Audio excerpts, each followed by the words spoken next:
नमस्कार दोस्तों, आज की कहानी का शीर्षक है घर को औरत ही गढ़ती है। एक गांव में एक जमींदार था। उसके कई नौकरों में जग्गू भी था। गांव से लगी बस्ती में बाकी मजदूरों के साथ जग्गू भी अपने 5 लड़कों के साथ रहता था। जग्गू की पत्नी बहुत पहले गुजर गई थी। एक झोपड़े में वह 5 बच्चों को पाल रहा था। बच्चे बड़े होते गए और जमींदार के घर नौकरी में लगते गए। सब मजदूरों को शाम में मजदूरी मिलती। जग्गू और उसके लड़के चने और गुड़ लेते थे। चना भूनकर गुड़ के साथ खा लेते थे। बस्ती वालों ने जग्गू को बड़े लड़के की शादी कर देने की सलाह दी।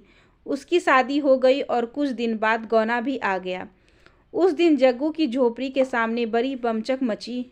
बहुत लोग इकट्ठा हुए नई बहू को देखने को। फिर धीरे धीरे भीड़ छटी। आदमी काम पर चले गए। औरतें अपने अपने घर जाते जाते एक बुढ़िया बहू से कहती गई, पास ही है घर है, किसी भी चीज़ की ज़रूरत हो तो संकोच मत करना, आ जाना लेने। सबके जाने के बाद बहू ने घूंघट उठाकर अपनी ससुराल को देखा तो उसका कलेजा मुंह को आ गया। जर्जर सी झोपड़ी, खूटी पटंगी कुछ पोटलियां और झोपड़ी के बाहर बने 6 चूल्हे। जग्गू और उसके सभी बच्चे अलग अलग चना भूनते थे। बहू का मन हुआ कि उठे और सरपट अपने गांव भाग चले, पर अचानक उसे सोचकर धक्का लगा। वहाँ कौन से नूर गरे हैं? माँ है नहीं, भाई भौजाई के राज में नौकरानी जैसी जिंदगी ही तो गुजारनी होगी। यह सोचते हुए वह बुक्का फाड़ रोने लगी। रोते रोते थक कर शांत हुई। मन में कुछ सोचा और पड़ोसन के घर जाकर पूछा, अम्मा एक झाड़ू मिलेगा? बुढ़िया अम्मा ने झाड़ू, गोबर और मिट्टी दी। साथ में अपनी पोती को भेज दिया। वापस आकर बहू ने एक चूल्हा छोड़ बाकी को फोड़ दिया। सफाई कर गोबर मिट्टी से झोपड़ी और द्वार लिपा। फिर उसने सभी पोटलियों के चने को एक साथ किए और अम्मा के घर जाकर चना पीसा। अम्मा ने उसे साग और चटनी भी दी।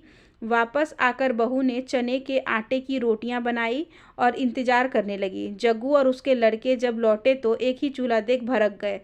चिल्लाने लगे कि इसने तो आते ही सत्यानाश कर दिया। अपने आदमी का छोड़ बाकी सबका चूल्हा फोड़ दिया। झगड़े की आवाज़ सुन बहू झोपड़ी से निकली। बोली, आप लोग हाथ मुंह धोकर बैठिए, मैं खाना निकालती हूँ। सब अचकचा गए, हाथ मुंह धोकर बैठे। बहू ने पत्तल पर खाना परोसा, रोटी साग चटनी। मुद्दत के बाद उन्हें ऐसा खाना मिला था।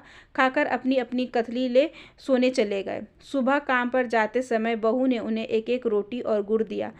चलते समय जग्गू ने उसने पूछा, बाबूजी मालिक आप लोगों को चना और गुड़ ही देते हैं क्या? जग्गू ने बताया कि मिलता तो सभी अन्न है, पर वे चना गुड़ ही लेते हैं, आसानी रहता है खाने में। बहू ने समझाया कि सब अलग अलग प्रकार का अनाज लिया करे। देवर ने बताया कि उसका काम लकड़ी चीरना है। बहू ने उसे घर के ईंधन के लिए कुछ लकड़ी लाने को कहा। बहू सब की मजदूरी के अनाज में से एक एक मुट्ठी अन्न अलग रखती। उससे बनिए की दुकान से बाकी ज़रूरत की चीज़ें लाती।